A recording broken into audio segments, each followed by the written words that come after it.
하나님께서 우리에게 주시는 말씀 함께 보도록 하겠습니다. 요한복음 8장 2절부터 11절 말씀입니다. 우리 한 절씩 교독하고 마지막 절은 합독하도록 하겠습니다. 아침에 다시 성전으로 들어오시니 백성이 다 나오는지라 앉으사 그들을 가르치시더니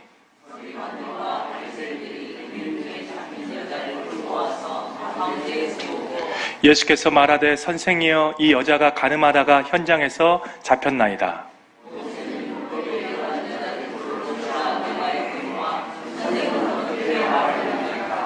그들이 이렇게 말하면 고발할 조건을 얻고자 하여 예수를 시험함이러라. 예수께서 몸을 굽히사 손가락으로 땅에 쓰시니 그들 묻기를 마지 아니한지라. 이에 일어나 이르시되 너희 중에 죄가 없는 자가 먼저 돌로 치라 하시고 다시 몸을 굽혀 손가락으로 땅에 쓰시니 말씀을 듣고 양심의 가책을 느껴 어른으로 시작하여 젊은이까지 하나씩 나가고 오직 예수와 그 가운데 섰는 여자만 남았더라. 예수께서 일어나사 여자 외에 아무것도 없는 것을 보시고 이르시되 여자여 너를 고발하던 그들이 어디 있느냐? 너를 정죄하던 자가 없느냐? 대답하되 주여 없나이다. 예수께서 이르시되 나도 너를 정죄하지 아니하노니 가서 다시는 죄를 범하지 말라 하시니라. 아멘. 오늘 말씀은 간음을 하다가 붙잡힌 한 여인의 이야기로 시작이 되고 있습니다. 이 이야기는 에필로그가 있는 말씀입니다. 에필로그라는 것은 시나 소설이나 내용이 다 끝마친 다음에 작가의 주장이나 해석을 진술하는 부분을 에필로그라고 합니다. 오늘 본문의 이야기는 간음한 여인이 죽을 뻔하다가 예수님께서 생명을 살려주신 이야기로 끝나는 이야기가 아닙니다. 오늘 본 말씀은 십자가와 최후의 심판까지 최종적인 결말이 완성되는 예수님의 에필로그가 있는 오늘 본문의 말씀들입니다. 우리 성도님들께서 오늘 말씀을 통해서 그냥 어떠한 성경의 스토리로 오늘 말씀을 읽지 마시고 은혜의 에필로그까지 나아가시는 축복과 은혜가 있기를 바랍니다. 예수님께서 성전으로 들어가서 하나님의 복음을 가르치시기 시작하셨습니다. 그때 바리새인과 서기관 무리들이 성전 안으로 어떤 여자를 끌고 들어옵니다. 그리고 예수님 앞에 그 여자를 세웠습니다. 성전의 많은 군중들이 이 장면을 목격하고 예수님 주위로 몰려들기 시작하였습니다. 이 여자가 바리새인들과 서기관들에게 잡혀온 이유는 음행 때문이었습니다. 이스라엘 당시의 불륜과 간음은 굉장히 큰 죄 중에 하나였습니다. 오늘 본 말씀 8장 3절 말씀 함께 읽어보도록 하겠습니다. 서기관들과 바리새인들이 음행 중에 잡힌 여자를 끌고 와서 가운데 세우고. 우리 성도님들, 은밀히 몰래 죄를 짓다가 발각되신 적이 있으십니까? 사람들 앞에 보이지 않는 나의 죄가 여지없이 드러나고 발각될 때 사람은 죽을 만큼 수치심과 모욕감을 느끼기 시작합니다. 그런데 간음한 여인은 모든 사람들 앞에서 당하는 모욕감을 뛰어넘어서 자기 생명의 위협을 받는 두려움과 공포감에 떨고 있습니다. 왜 그렇습니까? 당시 이 여자를 끌고 온 사람들이 바리새인들과 서기관들, 당시 종교 재판을 행하는 자들이었기 때문입니다. 서기관은 율법 전문 해석자라고 할 수가 있습니다. 바리새인은 작은 것 하나라도 모든 율법을 다 지키고 사는 완벽주의자, 율법의 온전주의자라고 이야기를 할 수가 있습니다. 모세 율법에 의하면 이 여자가 간음한 행위는 그냥 끝나는 일들이 아니었습니다. 바로 사형과 죽음에 해당되는 일이었습니다. 우리 레위기서 20장 10절 말씀 함께 읽어보도록 하겠습니다. 누구든지 남의 아내와 간음하는 자, 곧 그의 이웃의 아내와 간음하는 자는 그 간부와 음부를 반드시 죽일지니라. 우리 신명기서 22장 22절 말씀도 함께 읽어보도록 하겠습니다. 어떤 남자가 유부녀와 동침한 것이 드러나거든 그 동침한 남자와 그 여자를 둘 다 죽여 이스라엘 중에 악을 제할지니라. 아멘. 이스라엘 나라라는 것은 거룩한 나라입니다. 왜냐하면 하나님께서 거룩하시기 때문에 거룩하신 하나님이 함께 하려면 이스라엘 백성들이 거룩을 추구하며 살아야 된다는 것입니다. 하나님께서는 이스라엘 백성들과 함께 하기 위해서 성결과 거룩을 명령하셨습니다. 이 여인은 율법을 어긴 현장범으로 현재 많은 군중들에 둘러싸여서 즉결 심판을 받고 돌에 맞아 죽을 처지에 놓여졌습니다. 자, 오늘 가늠한 여인의 성경 이야기는 우리에게 한 가지 질문을 던지고 있는 오늘 말씀입니다. 자, 우리 성도님들 잘 생각해 보시길 바랍니다. 오늘 본문에서 등장하는 사람들 중에 나는 어떤 사람에 해당이 될까요? 이 세 가지 중에 한 사람에 우리는 해당이 될 것입니다. 첫 번째로, 나는 여자를 정죄하고 끌고 온 서기관과 바리새인 같은 자들인가? 아니면 호기심과 애처로운 마음으로 여자를 보고 있는 군중들과 같은 모습이 내 모습인가? 마지막으로, 당시 현장에서 가늠한 여인으로 살아가고 있는 모습이 나의 모습인가? 우리는 반드시 오늘 말씀을 통해서 세 가지 모습 중에 자기의 모습을 발견해야 된다는 것입니다. 우리에게 다양한 모습이 있겠지만 아마 대다수가 나도 가늠한 여자와 같다라고 생각을 하실 것입니다. 혹시 성도님들 중에 이렇게 생각하시는 분들도 있을 것 같아요. 나는 가늠하지 않았습니다. 이렇게 생각하시는 성도님들도 있을 것입니다. 그러나 행하지 않았더라도 성경은 마음속에 가늠한 생각이 있다라면 하나님은 그것을 가늠죄를 범했다라고 말씀을 하고 있습니다. 또 육신적인 가늠뿐만 아니라 영적인 가늠도 존재합니다. 신랑 되신 예수님 외에 우리가 다른 것에 마음을 뺏기고 다른 것을 사랑하고 있다면 그것은 영적인 가늠을 범한 것과 마찬가지입니다. 이것이 우상 숭배요 영적인 가늠의 죄라는 것이죠. 나는 절대 하지 않는다 이렇게 자신할수록 더 범죄한 사람일 확률이 높습니다. 왜 그렇습니까? 나의 의로움을 의지하고 은혜를 의지하지 않기 때문입니다. 신앙생활에서 나의 의로움을 의지하면 백전백패인 것입니다. 우리도 사람들 앞에서는 신앙생활을 잘하는 것처럼 보이지만 보이지 않는 은밀한 곳에서 하나님 앞에 죄를 지을 때가 굉장히 많이 있습니다. 은근히 예수님의 영광을 빗대어서 나를 자랑한다든지 겉으로는 티를 내지 않지만 속으로 형제를 미워하고 시기할 때가 많이 있습니다.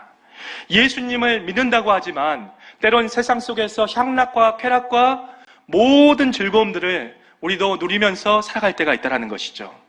우리도 하나님의 명령과 율법을 잘 알고 있지만 그 율법을 외면하고 무시하는 우리들의 모습이 있다는 것입니다.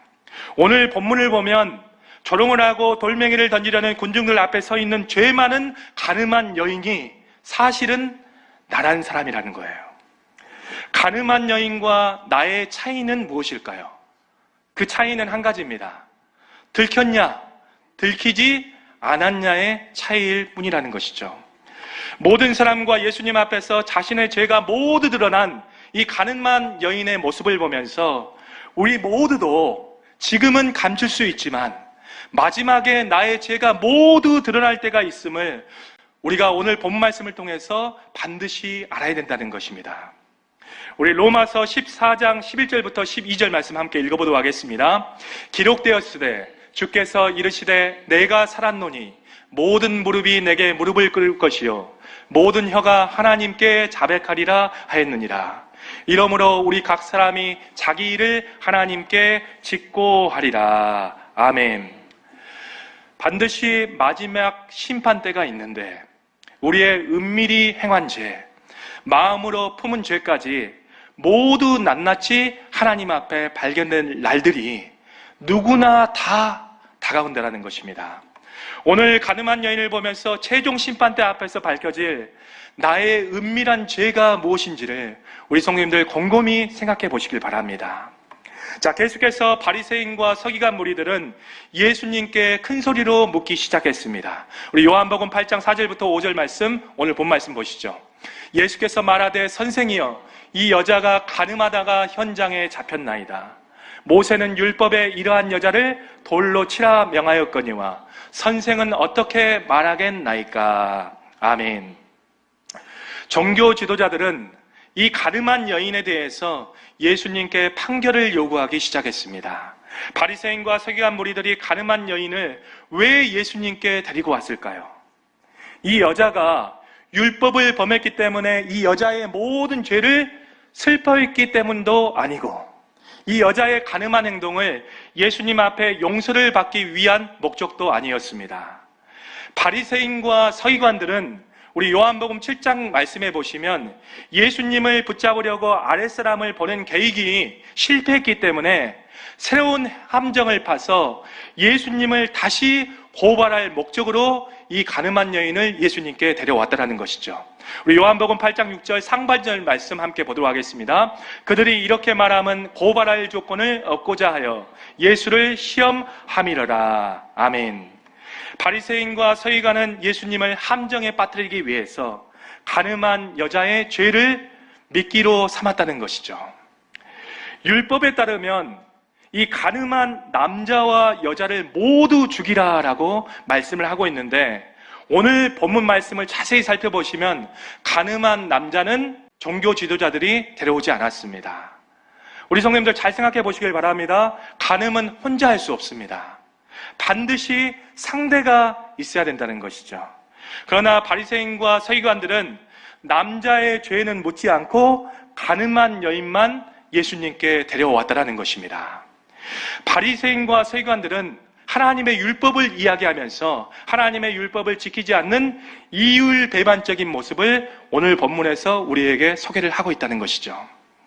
또 바리새인과 종교 지도자들이 간사한 음모를 꾸면서 남자를 고용해서 한 여자를 유혹해 간음을 저지르게 한 다음 예수님께 고발할 목적으로 끌고 왔을 확률도 존재합니다. 자, 예수님께서 이 간음한 여인에게 용서한다라고 말씀하시면 어떤 문제가 생기게 될까요? 하나님의 거룩한 법을 무시하고 율법을 지키지 않으므로 이 종교 지도자들에게 고소를 당하게 됩니다. 또 마태복음 5장 17절 말씀에 나는 율법을 폐하러 온 것이 아니라 나는 율법을 완성하러 왔다, 이렇게 말씀하신 진리의 내용이 거짓이 돼버리는 것입니다. 또 예수님께서 이 여자를 죽이라고 말씀하시면 어떤 문제가 생길까요? 세리와 창녀들을 용서하시고 친구라고 말씀하신 예수님의 자비와 사랑이 무너진다는 것입니다. 잃어버린 자들을 구원하러 오셨다라는 예수님의 진리가 무너지기 시작하죠. 요한복음 3장 17절 말씀에 하나님의 아들을 보내신 것은 세상을 심판하려 하심이 아니라 구원하러 오셨다, 이 말씀이 다 거짓이 돼버린다는 것입니다. 바리새인과 서기관들은 인간의 힘으로 도저히 풀 수 없다는 이 생각으로 예수님께 질문의 함정을 던진 것입니다. 이것도 저것도 답변할 수 없도록 예수님을 진퇴양난의 딜레마에 빠지도록 그러한 상황을 조장을 했다는 것이죠. 바리새인과 서기관들이 예수님께 재차 물어봅니다. 예수님, 어떻게 하시겠습니까? 예수님, 이 가늠한 여인을 어떻게 할까요? 이렇게 계속해서 예수님을 재촉하기 시작했습니다. 우리 성도님들은 한 여자의 목숨이 달린 이 상황 가운데 내가 예수님이라면 무엇이라 답변을 하시겠습니까? 이 교활한 바리새인들과 서기관들을 향해서 하늘의 지혜를 가진 예수님은 이렇게 행동을 하셨습니다. 우리 요한복음 8장 6절부터 7절 말씀 보시죠.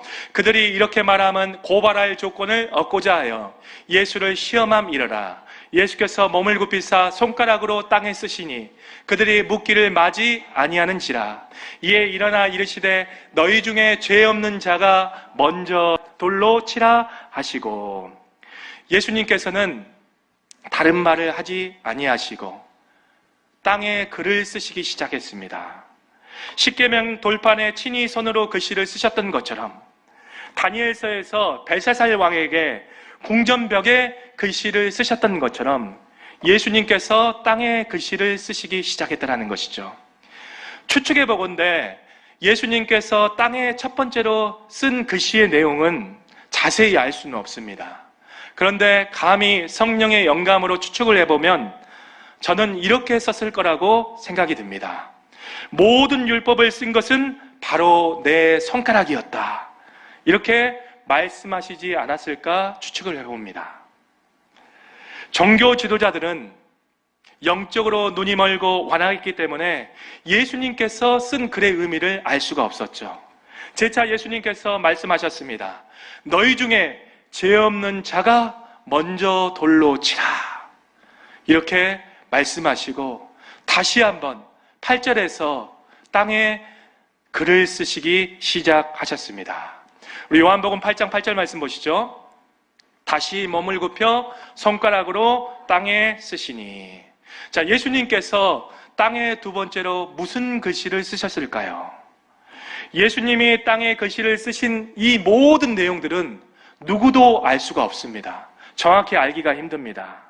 그런데 젊은이들부터 어른까지 다 양심의 가책을 느껴서 기겁하고 돌아갔다는 말씀을 볼 때, 또 죄 없는 자가 먼저 돌로 치라 라는 그 예수님의 말씀을 볼 때 그 자리에 모인 사람의 각자의 모든 죄악을 쓰시지 않았을까, 이렇게 생각하는 사람들도 있지만, 간음이라는 십계명을 이야기한 사람들에게 저는 예수님께서 두 번째로 십계명의 말씀을 똑같이 쓰셨다라고 생각을 합니다. 십계명 중에 어떤 말씀이 있습니까? 살인하지 말라, 이웃에 대해 거짓 증거하지 말라, 이러한 말씀을 쓰셨다라고 저는 생각을 하고 있습니다. 하나님의 율법은 서로 상충 보완하는 역할을 합니다. 모든 사람들이 정죄를 느끼는 이 율법의 구조를 통해서 모든 사람들에게 양심의 가책을 느끼게 하시지 않았을까 생각을 해봅니다.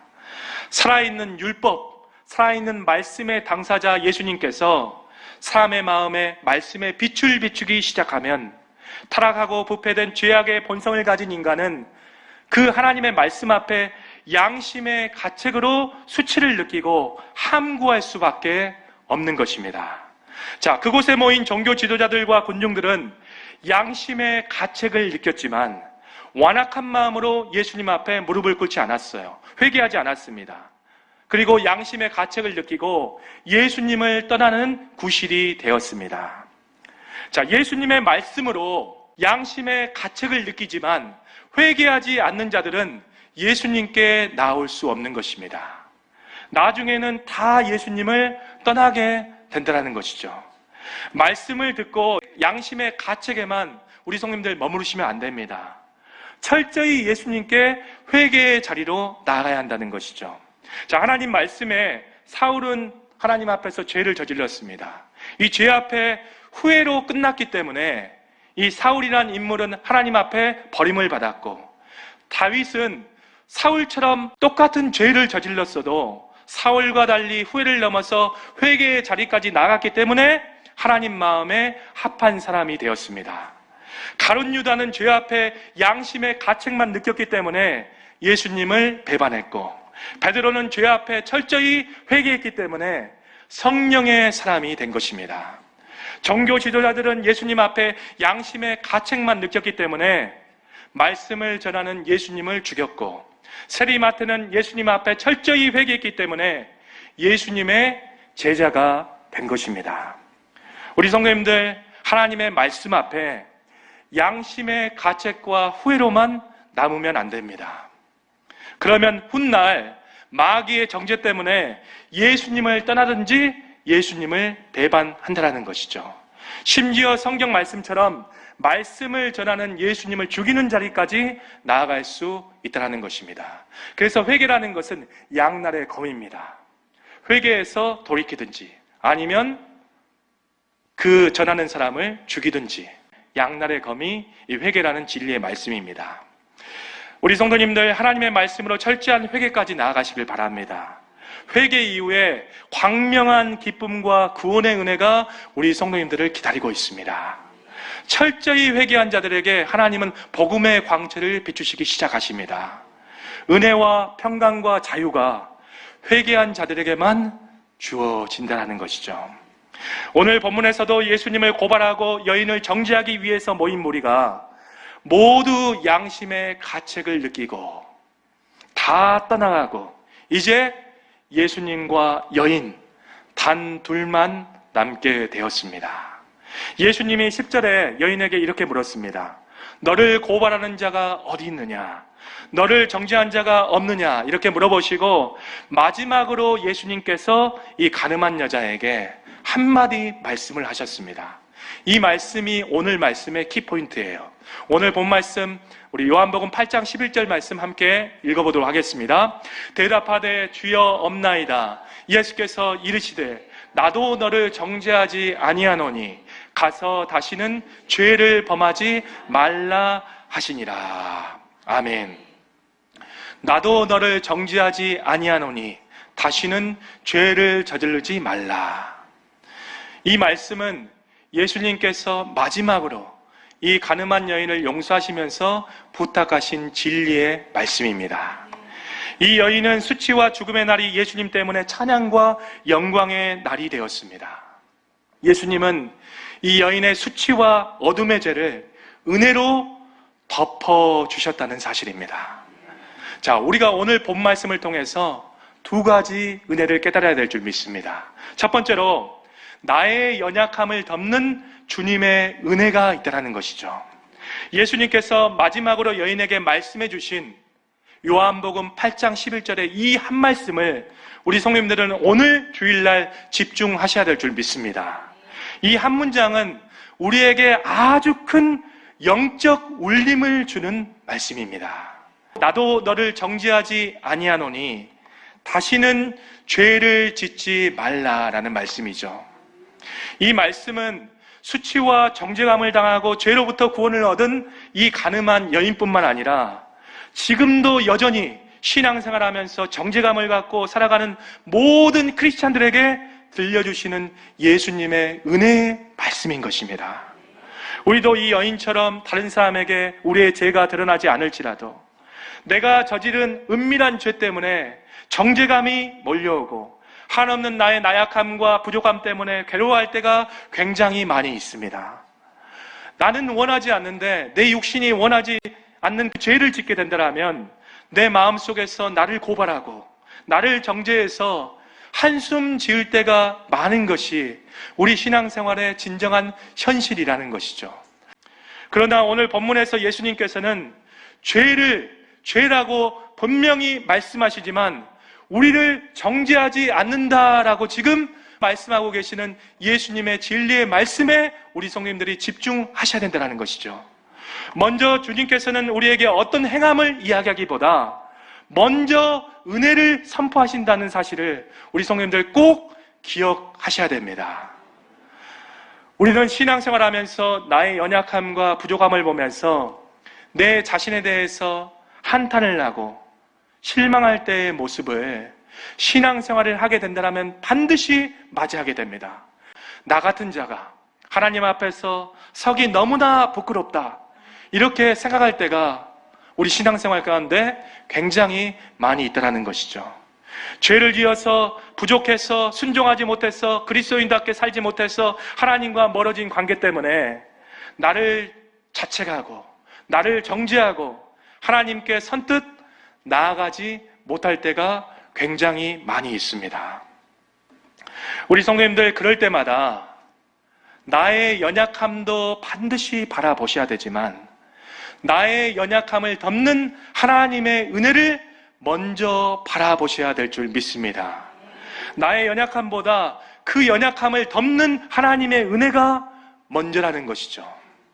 먼저 우리에게 은혜를 주셨기 때문에 우리가 은혜 받은 자로서 죄를 멀리하는 것이지 죄를 멀리하기 때문에 은혜를 받은 것은 아니다라는 사실입니다. 만약 예수님께서 다시는 죄를 짓지 말라, 내가 너를 정죄하지 않겠다 이렇게 순서를 바꿔서 말씀하시면 어떻게 될까요? 우리 역시 삶을 살아가면서 나약하고 부족하기 때문에 죄를 지을 수밖에 없습니다. 그러면 이 말씀이 뒤바뀌게 되면 어떤 현상이 일어나게 됩니까? 우리는 죄를 지을 수밖에 없기 때문에 반드시 정죄와 심판을 당할 수밖에 없다는 것이죠. 그러나 예수님께서는 먼저 정죄하지 않겠다, 은혜로운 진리의 말씀을 선포하신 다음에 다시는 죄를 짓지 말라 당부하셨다는 사실을 우리 성도님들이 이 말씀을 통해서 예수님의 마음을 읽으셔야 될 줄 믿습니다. 우리가 다시 죄를 짓더라도 나의 연약함과 부족함이 또 다시 내 인생 가운데, 신앙생활 가운데 반복된다 할지라도 주님께서 우리에게 해주신 은혜의 진리의 말씀을 먼저 붙잡아야 한다는 것입니다. 우리 성도님들 한번 따라해 보도록 하겠습니다. 나의 연약함보다 주님의 은혜가 더 큽니다. 다시 한번 고백합니다. 나의 부족함보다 주님의 사랑이 더 큽니다. 신앙생활 하시면서 부족한 내 모습과 연약함들이 많이 있지만 그것에 먼저 집중하시고 정죄감을 갖지 마시고 죄가 있더라면 회개하시고 나의 연약함과 부족함을 덮는 예수님의 사랑과 은혜의 말씀을 먼저 집중하시길 바랍니다. 나의 연약함보다 나를 덮는 주님의 은혜가 먼저 선포되고 있습니다. 자, 우리가 오늘 말씀을 통해서 두 번째로 깨달아야 될 점은 예수님은 사랑과 공의를 모두 이루시는 분이라는 것입니다.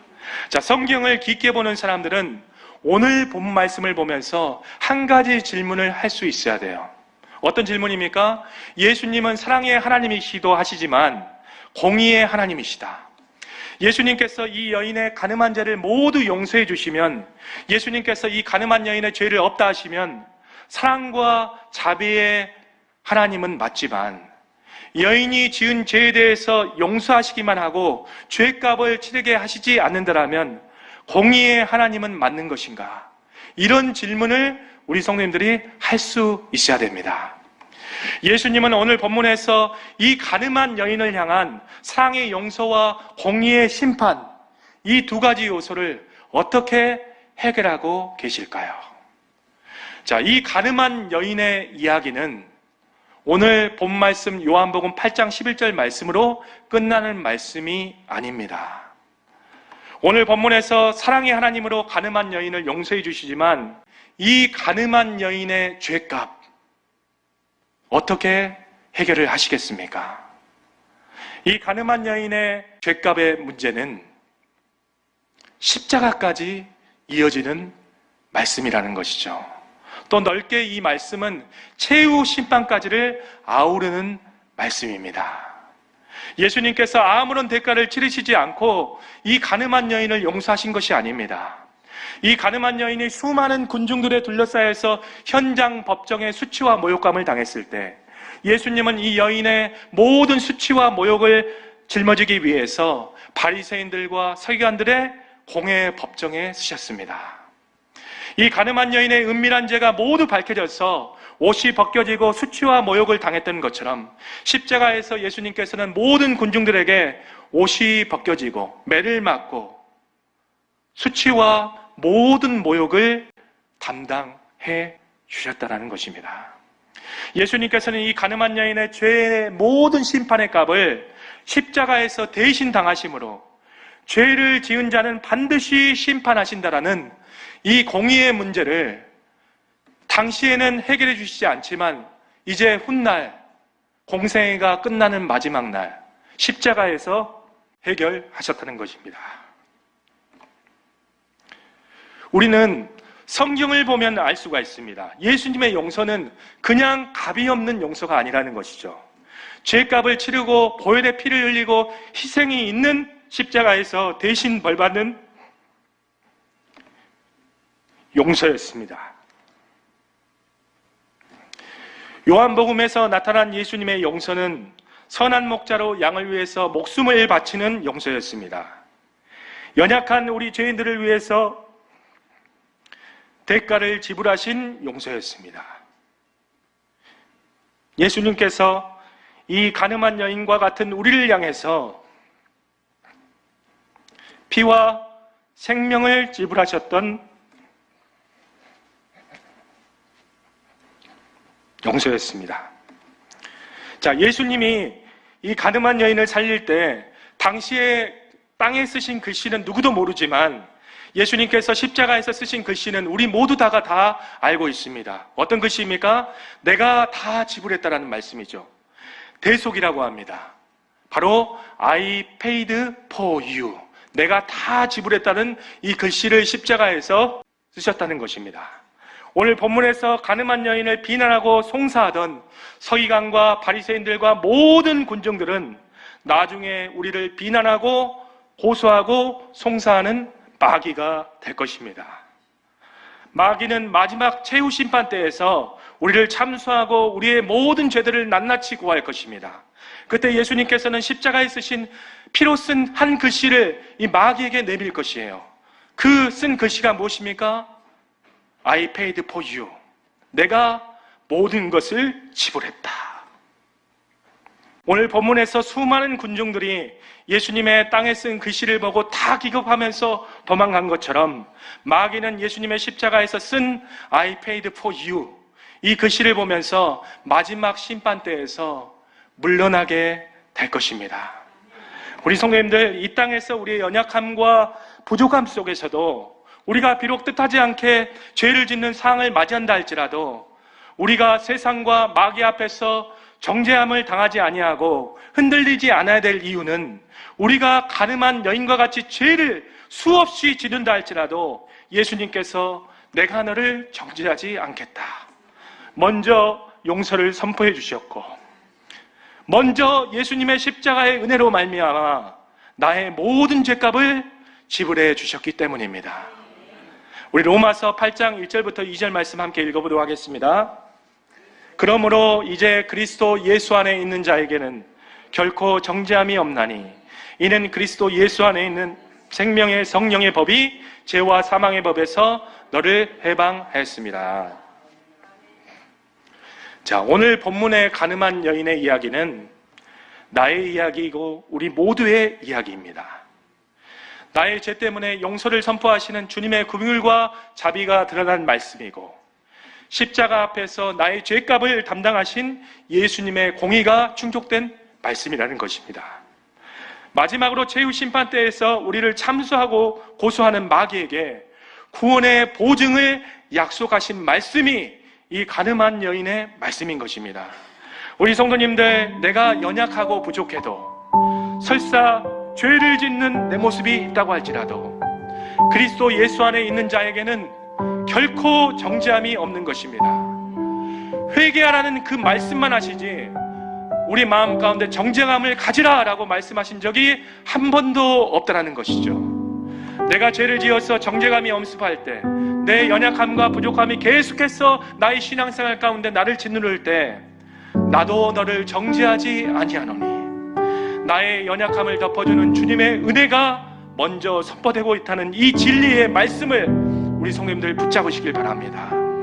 십자가에서 내가 다 지불했다, I paid for you, 이 한마디에 힘을 얻고 우리 성도님들 나의 연약함 속에 주님의 은혜를 발견하시는 축복과 은혜가 있기를 축원합니다. 나의 연약함과 부족함을 덮어주는 주님의 은혜가 있습니다. 나의 죄를 덮는 주님의 피값이 있습니다. 우리는 이 은혜로 하루하루 살아가는 그리스도인들입니다. 내 힘과 내 능력으로 살아가는 것이 아니죠. 내 의로 살아가는 것이 아니죠. 우리는 예수님의 피값으로 그 은혜로 살아가는 자임을 명심하시기를 축복합니다.